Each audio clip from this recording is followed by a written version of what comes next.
ഞാൻ പറയട്ടെ, ജീവിതത്തിൽ ബറക്കത്ത് വേണം.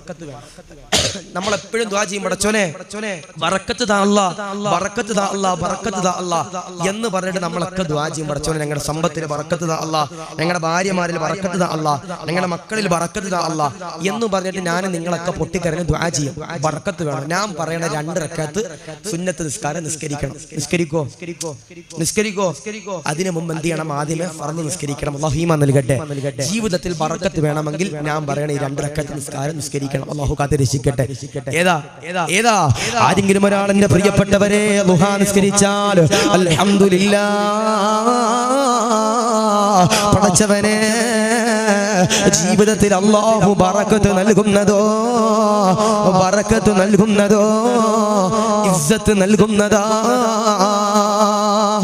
ദുഹാ നിസ്കാരം ആരെങ്കിലും നിസ്കരിച്ചാൽ അവനിക്ക് അല്ലാഹു ദാരിദ്ര്യത്തിലുള്ള ബറക്കത്ത് നൽകുമെന്ന് മഹാന്മാരാകുന്ന പണ്ഡിതന്മാർ രേഖപ്പെടുത്തുന്നു. ഞാൻ ചോദിക്കട്ടെ, ദുഹാ നിസ്കരിക്കണവരുണ്ടെങ്കിൽ ഒന്ന് കൈവയ്ക്കുക. ളുഹറല്ല കേട്ടോ, ഉണ്ടോ? ളുഹ അൽഹംദുലില്ലാഹ്. സ്ഥിരം നിസ്കരിക്കണമെങ്കിൽ കൈവയ്ക്കും. ളുഹാ നിസ്കാരം സ്ഥിരം നിസ്കരിക്കണവർ ഉണ്ടോ? ഉള്ളതാണ്. പടച്ചോൻ കുപ്പിയിലിട്ട് നരകത്തിൽ വിടും.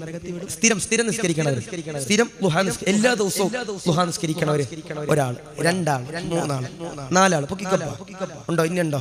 5 ആൾ. അല്ലാഹു ബറക്കത്ത് നൽകും. എന്തേ? ളുഹാ നിസ്കരിക്കുന്നവർക്ക് അല്ലാഹു ബറക്കത്ത് നൽകുമെന്ന് മഹാന്മാരാകുന്ന പണ്ഡിതന്മാർ പഠിപ്പിക്കുന്നു. ഞാൻ ചോദിക്കട്ടെ, പടച്ചവന്റെ പരലോകത്ത് തലയെടുപ്പുള്ള 2 വിഭാഗമുണ്ട്. ആരാ?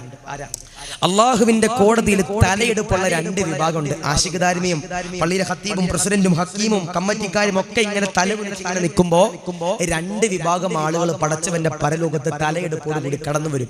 ആരാ? ആദരവാകുന്ന പ്രവാചകനാകുന്ന നബിതങ്ങളെന്റെ പ്രിയമുള്ളവരെ പറയുകയാണ്, പടച്ചവന്റെ പരലോകത്തിന്റെ പ്രിയപ്പെട്ടവരെ തലയെടുപ്പോട് കൂടി കടന്നു വരുന്ന 2 വിഭാഗമുണ്ട് മോനെ. അതിലൊന്നാമത്തെ വിഭാഗമാരോ എല്ലാവരും എന്റെ പ്രിയപ്പെട്ടവരെ പടച്ചവന്റെ പരലോകത്തേക്ക് കടന്നു ചെല്ലുമല്ലോ. കൊരങ്ങന്റെ രൂപത്തിലു, കഴുകന്റെ രൂപത്തിലു, കഴുതയുടെ രൂപത്തിലു, കൈയില്ലാതെ കാലില്ലാതെ മോശത്തരം എന്റെ പ്രിയപ്പെട്ടവരെ ചെയ്തവരെല്ലാം പടച്ചവന്റെ പരലോകത്തേക്ക് കടന്നു ചെല്ലുകയാണ്. സ്വർഗം കിട്ടുമോ? നരകം കിട്ടുമോ? അദാബ് കിട്ടുമോ? നന്മ കിട്ടുമോ? ഹൗദുൽ കൗസർ കിട്ടുമോ എന്ന് പറഞ്ഞുകൊണ്ട് പടച്ചവന്റെ പരലോകത്തിന്റെ പ്രിയപ്പെട്ടവരെ പേടിച്ച് വിറങ്ങലിച്ചുകൊണ്ട് ചെമ്മിന്റെ തറയിൽ എന്റെ പ്രിയപ്പെട്ടവരെ നിൽക്കുമ്പോ, അല്ലാഹുവേ സൂര്യന്റെ കീഴിൽ വിയർത്തൊലിച്ചുകൊണ്ട് നഗ്നരായി നിൽക്കുമ്പോ, അല്ലാഹുവേ 2 പേരെന്റെ പ്രിയപ്പെട്ടവരെ കടന്നു വരികയാണ്. അവരാരെന്നറിയോ? അവരുടെ പെടലിന്റെ പ്രിയപ്പെട്ടവരെ ഇസ്സത്തോടെ തലയെടുപ്പോട് കൂടെ നിൽക്കുകയാണ്. അവരുടെ മുഖമുണ്ടല്ലോ പ്രകാശിച്ചിരിക്കുകയാണ്. നമ്മളെന്റെ പ്രിയപ്പെട്ടവരെ മലായിക്കത്തുകളോട് ചോദിക്കുകയാണ്, അതാരാണ് അല്ലാഹ്? ഉടൻ തന്നെ എന്നെ പ്രിയപ്പെട്ടവരെ മലക്കുകളതാ പറയുകയാണ്,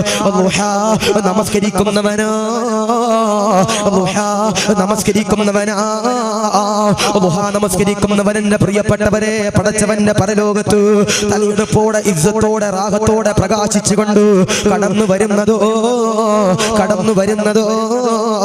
രണ്ടാമത്തെ വിഭാഗമാരെന്നറിയോ? പള്ളിയിലെ മുഅദ്ദിൻ ഉസ്താദാണ് പ്രിയപ്പെട്ടവരെ. 25,000-നും 20,000-നും 15,000-നും 10,000-നും 5,000-നും 2,000-നും 3,000-നും എന്റെ പ്രിയപ്പെട്ടവരെ ജോലി ചെയ്യുന്ന പാവപ്പെട്ട മുഅദ്ദിൻ ഉസ്താദുമാരാ. അല്ലാഹുവേ, നമ്മൾ മുല്ലാഖ എന്ന് വിളിച്ച് കളിയാക്കിയ മുഅദ്ദിൻ ഉസ്താദുണ്ടല്ലോ, ബാങ്ക് വിളിക്കുന്ന ചങ്ങാതി എന്ന് പറഞ്ഞുകൊണ്ട് കളിയാക്കുന്ന മോനെ, നീയതോ പടച്ചവന്റെ പരലോകത്തിന്റെ പ്രിയപ്പെട്ടവരെ തലകുനിച്ച് നിൽക്കേണ്ടി വരുന്നതാ. ആ സമയത്ത് പള്ളിയിൽ ബാങ്ക് വിളിക്കുന്ന ഉസ്താദുണ്ടല്ലോ, കടന്നു വരുന്നതെങ്ങനോ എന്റെ പ്രിയമുള്ളവരെ മുഖമെല്ലാം പ്രകാശിച്ചുകൊണ്ട് ഇസ്സത്തോടെ റാഹത്തോടെ തലയെടുപ്പോടെ കടന്നു വരുന്നതോ.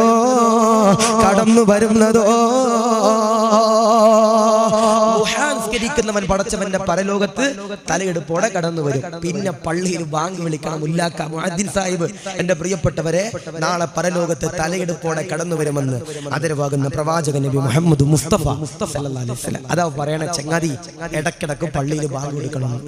ഇടക്കിടക്ക് പള്ളിയിൽ ബാങ്ക് കൊടുക്കണം. ഇവിടുത്തെ മോദി സാഹിബ് ആരാ ബാങ്ക് കൊടുക്കണം?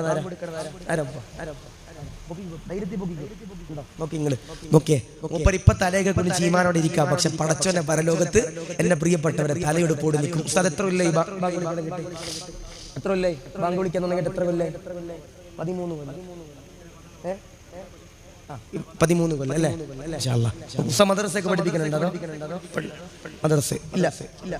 ബാങ്ക് മാത്രം വിളിക്കുന്ന ഒരു ചങ്ങാതിരിക്കണം എന്നൊക്കെ ഈ ഉസ്താദ് നാളെ അള്ളാഹുവിന്റെ പരലോകത്ത് ഖത്തീബ് പോലും തലകുനിച്ചിരിക്കേണ്ടി വരും. ആശിക്കുകാരും തലകുനിച്ചിരിക്കേണ്ടി വരും. കമ്മറ്റിക്കാര് തലകുനിച്ചിരിക്കേണ്ടി വരും. പക്ഷെ പള്ളിയിൽ ഉസ്താദ് കണ്ടില്ലടപ്പാ, ഞാൻ ബാങ്ക് വിളിച്ചതുകൊണ്ട് തലയിടുപ്പോടെ നിൽക്കണമെന്ന് കണ്ടില്ലേ എന്ന് ആ ഉസ്താദിന് തന്റെ അടുത്തോടെ പറയാം. അള്ളാഹു ഈമാൻ നൽകട്ടെ, അള്ളാഹു സ്വീകരിക്കട്ടെ. ഞാൻ ചോദിക്കട്ടെ, പള്ളിയിൽ ഒരു തവണയെങ്കിലും ബാങ്ക് വിളിച്ചവരുണ്ടെങ്കിൽ ഒന്ന് കൈവക്കെ. അക്കീം വിളിച്ചിട്ടുണ്ടോ? ബാങ്ക ഉണ്ടോ? ഒരു തവണയെങ്കിലും. അൽഹംദുലില്ലാഹ്, അള്ളാഹു നിലനിർത്തട്ടെ, അള്ളാഹു സ്വീകരിക്കട്ടെ. പള്ളിയിൽ ബാങ്ക് വിളിക്കാൻ അവസരം കിട്ടിയ ബാങ്ക് വിളിക്കുന്നതിൽ പ്രതിഫലമുണ്ട്. ഇനി ഞാൻ പറഞ്ഞു പള്ളിയിൽ ബാങ്ക് വിളിച്ച പ്രതിഫലം ഉണ്ടെന്ന് പറഞ്ഞിട്ട് നാളെ നമ്മുടെ മുഅദ്ദിൻ ഉസ്താദ് മൈക്കിൽ സ്വിച്ച് ഇട്ട് ബാങ്ക് വിളിക്കാനായിട്ട് ഉസ്താദ് എന്ന് പറഞ്ഞിട്ട് ഞങ്ങൾ ബാങ്ക് കൊടുക്കാന്ന് പറഞ്ഞു ഉസ്താദിന് ജോലി കളയരുത്. അവസരം കിട്ടും. ഒരു ഉസ്താദിന് സുഖമില്ല, അള്ളാഹു ആഫിയത്തിന് ദീർഘായുസ്സും കൊടുക്കട്ടെ. ഒരു ഉസ്താദിന് വീട്ടിൽ പോകണം. ആ സമയത്ത് നമ്മൾ ബഹളം ഒന്നും ഉണ്ടാക്കാം. എന്താ പള്ളിയിൽ ബാങ്ക് വിളിക്കാൻ മോദിനില്ലല്ലോ, ഉസ്താദില്ലല്ലോ, മറ്റേതില്ലല്ലോ, മറിച്ചതില്ലല്ലോ എന്ന് പറഞ്ഞ് ബഹളം ഉണ്ടാക്കാൻ പാടില്ല. ഉള്ള സമയത്ത് കയറി ബാങ്ക് കൊടുക്കാൻ കഴിയണം. ചില ആളുകൾക്ക് പേടിയാ, ഉസ്താദെ ഞാൻ കൊടുത്ത ബാങ്ക് ശരിയാകുമോ? ഇവിടെ ആര് കൊടുത്താലും ബാങ്ക് ശരിയാകും. പക്ഷേ മദ്രസയിൽ പോയി പഠിക്കണം. അള്ളാഹു ഈമാൻ നൽകട്ടെ, അള്ളാഹു കാത്തിരക്ഷിക്കട്ടെ. അല്ലെ, നിങ്ങൾ കണ്ടിട്ടില്ലേ മദ്രസയിൽ ഇപ്പൊ മക്കളെ വിടാൻ ഭയങ്കര മടിയാ താത്തമാർക്ക്. സ്കൂളിൽ കണക്ക് പരീക്ഷയാണെങ്കിൽ അന്ന് മക്കളെ മദ്രസയിൽ വിടൂല. സ്കൂളിൽ കണക്ക് പരീക്ഷയാണെങ്കിൽ മാത്തമാറ്റിക്സ് ആണെങ്കിൽ അന്ന് എന്ത് ചെയ്യൂല, മക്കളെ മദ്രസയിൽ വിടൂല. കേറാ പഠിക്കണം, A square plus B score മറ്റേ സ്കോർ മറിച്ച സ്കോർ എന്നൊക്കെ പറഞ്ഞ് ഇങ്ങനെ പഠിപ്പിക്കും. പോയി എഴുതും, പരീക്ഷ എഴുതും. മാർക്ക് വരുമ്പോഴോ 80 മൊട്ട, 83. എന്തേ കൊച്ചിനെ തല്ലിട്ട് കാര്യമുണ്ടപ്പാ? ഇല്ല. എന്തേ മദ്രസയിൽ വിടാതെ സ്കൂളിൽ വിട്ടിട്ട് വല്ല കാര്യമുണ്ടോ? ഒരു കാര്യമില്ല. തിങ്കൾ തൊട്ട് വ്യാഴം വരെ നമ്മുടെ കുട്ടികൾക്ക് ഒരു അസുഖമില്ല, പനിയില്ല, ജലദോഷമില്ല, ചുമയില്ല, ഹാർട്ട് വേദനയില്ല, കിഡ്നി വേദനയില്ല, അറ്റാക്കില്ല, ഒന്നുമില്ല, ഒരു കുഴപ്പമില്ല. വെള്ളിയാഴ്ച പൊതു അവധി. ശനി നേരം പൊന്നുമോനെ മദ്രസയിലേക്ക് കാണാനില്ല. തിങ്കളാഴ്ച രാവിലെ ആവും നമ്മുടെ ഖത്തീബ് ഉസ്താദിന്റെ സദറിന്റെ ഫോണിൽ പ്രസിഡന്റ് വിളിച്ചിട്ട് കിട്ടണില്ല. എന്തേ ഓരോ താത്താമാരും വിളിച്ചിട്ട് പറയാ, ഉസ്താദേ ശനിയാഴ്ച ഞായറാഴ്ച എന്റെ പൊന്നുമോൻ ഹാമിദ് വന്നിട്ടില്ല, അവന് പനിയാ.